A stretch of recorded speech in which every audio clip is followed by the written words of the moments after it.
बिल्कुल आपने ठीक कहा। आपका सवाल है 2015 में मैंने नीतीश कुमार जी का प्रचार किया, उनको आगे बढ़ाने के लिए मेहनत करी, उनको जिताने में कंधा भी लगाया।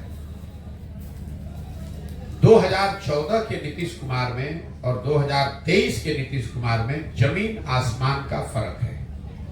प्रशासक के तौर पर, नेता के तौर पर और मानवता के आधार पर 2014-15 में जिस नीतीश कुमार की हमने मदद की थी, जिस स्लोगन की आपने बात की है, वो नीतीश कुमार थे जिनके नेतृत्व में बिहार में 2005 से 2012-13 के दौर में सुधार होता दिखा था। ये बात बताता है कि हमको बिहार में राजनीति करने में कोई दिलचस्पी नहीं है। मैं तो ये चाहता था कि अगर ये आदमी इनके नेतृत्व में बिहार सुधर रहा है, और नीतीश जी ने अपना पद छोड़कर मांझी जी को बना दिया था। हमसे जब मदद के लिए आए दिल्ली में मिलने 2014 में नीतीश कुमार, उनको किसी ने बताया था कि नरेंद्र मोदी का जो अभियान चला है वो बिहार के किसी लड़के ने चलाया है। तो मोदी जब नीतीश बाबू हमसे नवंबर 2014 में मिलने आए तो मैंने उनको कहा कि आप तो बिहार ठीक चला रहे थे, बिहार में सुधार की प्रक्रिया शुरू हो गई थी, तो आप छोड़कर मांझी जी को बनाकर क्यों अलग क्यों हट गए। तो उन्होंने बताया कि हम चुनाव हार गए। हमने उनको उस समय ये वादा किया कि आप वापस मुख्यमंत्री बनिए, बिहार को बेहतर जैसे बना रहे थे बनाइए, और चुनाव के नजरिए से जो मदद होगी वो हम लोग मदद करेंगे। इसलिए आकर उनकी मदद भी की, उनको चुनाव जिताया भी, 7 निश्चय की एक परिकल्पना भी करी, बिहार के विकास के लिए बिहार विकास मिशन भी बनवाया। उस सरकार में हम शामिल नहीं थे, लेकिन जो भी स्ट्रेटेजी के तौर पर, सुझाव के तौर पर किया जा सकता था वो सब किया, लेकिन करने की जिम्मेवारी तो नीतीश कुमार की थी। तो 2005 से 2012-13 में जो बिहार सुधरता हुआ दिखा, 2015 से 2023 के दौर में बिहार बिगड़ता हुआ दिखा। नेता के तौर पर 2014-15 में जिस नीतीश कुमार की हमने मदद की थी वो चुनाव नहीं हारे थे। लोकसभा में उनके पार्टी को झटका लगा था, 2 MP जीते थे। विधानसभा में उनके 117 विधायक थे, उनको बहुमत जनता का दिया हुआ था। आज नीतीश कुमार चुनाव हार गए हैं 2020 में। 243 की विधानसभा में सिर्फ उनके पास 42 विधायक हैं। उस समय चुनाव नहीं हारे थे, लेकिन पद, एक राजनीतिक मर्यादा होती है, पद इन्होंने छोड़ दिया था, मांझी जी को बनाया था। आज ये चुनाव हार गए हैं, लेकिन कोई ना कोई जुगाड़ लगाकर, कभी लालटेन पकड़कर, कभी कमल पकड़कर कुर्सी पर चिपके हुए उस नीतीश कुमार का विरोध कर रहे हैं। जिस नीतीश कुमार का 14-15 में मैंने साथ दिया था, वो नीतीश कुमार को मैं जानता था जो वाजपेयी जी के जमाने में रेल मंत्री रहते हुए गैसल असम में एक दुर्घटना हुई थी जिसमें करीब 200 लोगों की मृत्यु हुई थी। नीतीश कुमार ने रेल मंत्री रहते हुए पद से इस्तीफा दिया। जब वाजपेयी जी ने इस्तीफा को स्वीकार किया तो नीतीश जी का बयान था कि हमारे रेल मंत्री रहते हुए अगर 200 लोगों की मृत्यु हो गई तो मैं पद पर कैसे रहूंगा। आज जिस नीतीश कुमार का मैं विरोध कर रहा हूं, ये वो व्यक्ति है जब कोरोना में हजारों लोग बिहार के मर गए, लाखों बच्चे रोड पर घूमते रहे और ये आदमी घर से बाहर नहीं निकला। हमने फोन पर बात की, इनको बताया इतने लोग यहाँ बाहर फंसे हुए हैं, कम से कम बस तो भिजवा दीजिए। ये आदमी ने कुछ नहीं किया, उस नीतीश कुमार का विरोध कर रहे हैं। और आपका अगर तर्क है, जो सबसे बड़ी बात है, लोकतंत्र में भरोसा और वोट 5 वर्ष के लिए है, जिंदगी भर की बंधुआ मजदूरी नहीं है। ये आप लोग यही करके तो बिहार को बर्बाद कर दिया लोगों ने।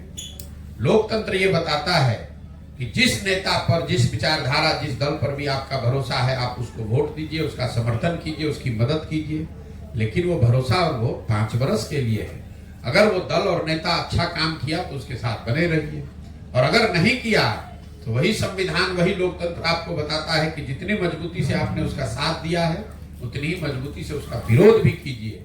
अगर नहीं कीजिएगा तब तो ये राजतंत्र हो जाएगा। एक बार आपने मोदी जी को वोट दे दिया, फिर 5 वर्ष के बाद चुनाव की क्या जरूरत है? मोदी जी ही रहे जीवन भर। एक बार आपने नीतीश लालू को चुन दिया, फिर चुनाव की क्या जरूरत है? जीवन भर आप उसी को वोट देते रहिए या चुनाव ही मत कराइए। आपको 5 वर्ष का ये अवसर संविधान ने क्यों दिया है? क्योंकि आपने जो आकलन किया, अगर उस पर वो नेता, वो दल, वो सरकार खरी नहीं उतरी, तो आपको ये नागरिक होने के नाते अधिकार है कि आप अपना निर्णय बदलकर उसको हटा सकते हैं। तभी तो 5 वर्ष का नियम है। आपका अगर आर्गुमेंट ले ले तब तो एक बार किसी का आपने प्रचार कर दिया तो जीवन भर उन्हीं का झोला ढोते रहेंगे। ऐसा नहीं हो सकता है। आगामी विधानसभा चुनाव में आप अपने नजरिए से क्या देख रहे हैं, क्या परिवर्तन होगा? मैं अपने नजरिए से देख रहा हूं कि बिहार की जनता बिल्कुल त्रस्त और एक तरीके से व्याकुल है।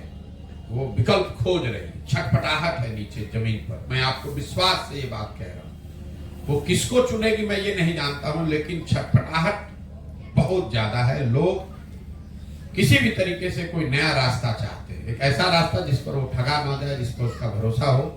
क्योंकि 30, 35, 40 साल के राजनीति से बिहार की जनता त्रस्त हो चुकी है।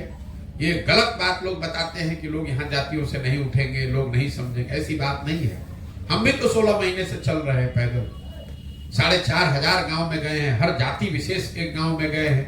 कोई मुझे नहीं मिला जो कहता है ना भैया ये बहुत बढ़िया सरकार चल रही है, इसका क्यों विरोध कर रहे हैं। ये जरूर है कि संभव है कि जो आदमी परिवर्तन चाहता है वो हमसे इत्तेफाक न रखे, हमारे साथ न खड़ा हो, लेकिन परिवर्तन चाहने वालों की संख्या बिहार में आज बहुत बड़ी है और उसका वो आपको कहीं ना कहीं 25 में परिलक्षित होता दिखेगा। बिहार में बहुत बड़े बदलाव के लिए समाज पूरी तरीके से तैयार बैठा है। अब वो किसके पक्ष में वोट देगा वो अलग बात है, लेकिन बदलाव होना निश्चित है। लालू नीतीश भाजपा के गठबंधन के राज का अंत होना निश्चित है, क्योंकि लोग उस चीज से बहुत ऊब चुके हैं। सर एक सवाल है, इंडिया गुट में नीतीश कुमार को संयोजक बनने पर मल्लिकार्जुन खड़गे बोले कौन बनेगा करोड़पति जैसे बात है। फिर वही बात अभी तो ये सवाल कर चुके, किसने क्या बोला, किसने क्या बोला। अरे भाई, संयोजक अगर इंडिया अलायंस का नीतीश जी को बनना था तो पिछले 6 महीना से कौन रोक रहा था संयोजक बनाने से। अब तो 3 महीना चुनाव रह गया, अब अगर मन भी जाएंगे तो क्या कर लेंगे। और ऐसा कुछ नहीं होता हुआ मैं देख रहा हूं। आप लोगों ने पहले कहा कि नीतीश जी को प्रधानमंत्री का चेहरा बनाया जाएगा, वो तो हुआ नहीं। फिर लोगों ने कहा संयोजक बनाया जाएगा, वो भी नहीं हुआ। नीतीश जी ने जो गठबंधन का नाम बताया वो भी लोगों ने नहीं माना। नीतीश जी को कोई नहीं पूछ रहा है, अपने मुंह मियां मिट्ठू होने की बात है। और नीतीश जी स्वयं से भी तो यही कह रहे हैं कि हम कुछ नहीं बनना चाहते। आप लोग काहे उनको बेकार चढ़ा रहे हैं। उम्र हो गई है, उनको आराम करने दीजिए। बिहार की जिम्मेवारी है, उसको चलाइए नहीं पा रहे। देश का भार काहे उनके कंधे पे आप लोग डाल रहे हैं। सर आपके हिसाब से क्या नीतीश कुमार को पीएम उम्मीदवार बनना चाहिए? हमारे समझ से नीतीश कुमार को बिहार की गद्दी छोड़कर किसी काबिल व्यक्ति को देना चाहिए, ताकि बिहार की दशा सुधरे। बिहार की जनता ने उनको 18 बरस जो मान सम्मान जो प्रतिष्ठा दी है, कम से कम नीतीश बाबू को उसका ख्याल रखना चाहिए कि जीवन में जो कुछ भी बने हैं वो इसी बिहार की जनता ने बनाया है। कम से कम उसको और फिर वापस जंगल राज के एरा में न ढकेले। नीतीश कुमार को मैं आपको कैमरे पर बता रहा हूं, कोई आरजेडी से प्रेम नहीं है। ये आदमी तो पूरे जीवन जंगल राज का, आरजेडी का भय दिखाकर ही कुर्सी पर बैठा है। ये सिर्फ और सिर्फ नीतीश कुमार का विंडिक्टिवनेस है, उनका नेचर है। पिछले चुनाव में बिहार की जनता ने उनको 42 सीट देकर जो एक तरीके से उनको जगह दिखा दी, उनके नजर में उनका अपमान कर दिया। तो नीतीश कुमार ने ये सोच समझकर ये निर्णय लिया है कि इसको वापस जंगल राज में सौंप के जाऊं। ये नीतीश कुमार कोई बेवकूफी में नहीं कर रहे, उनकी सोची समझा रणनीति है। वो जानते हैं कि हमारे बाद अगर जंगल राज फिर से वापस आ जाए तो यही बिहार की जनता कहेगी कि अरे भाई कुछ भी कहो, नीतीश कुमार कितना भी खराब था, इससे तो बढ़िया था। अगर उनके बाद कोई अच्छी सरकार बन जाएगी तो लोग कहेगा कि भाई चलो नीतीश कुमार से जान छूटा, बिहार की विकास यात्रा शुरू हुई।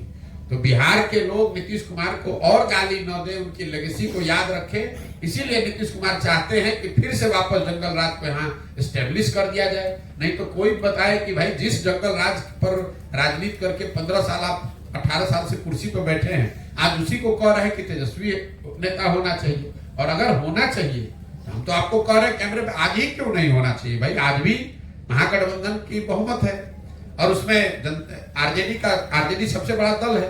तो नीतीश कुमार को अपना कुर्सी छोड़कर तेजस्वी जी को दे देना चाहिए, ताकि बिहार की जनता के लिए तेजस्वी बढ़िया काम कर सके। जनता भी देख पाए कि भाई कितने काबिल व्यक्ति हैं। बिहार को अगर तेजस्वी सुधार दे, बिहार सुधरना चाहिए, चाहे कोई सुधारे।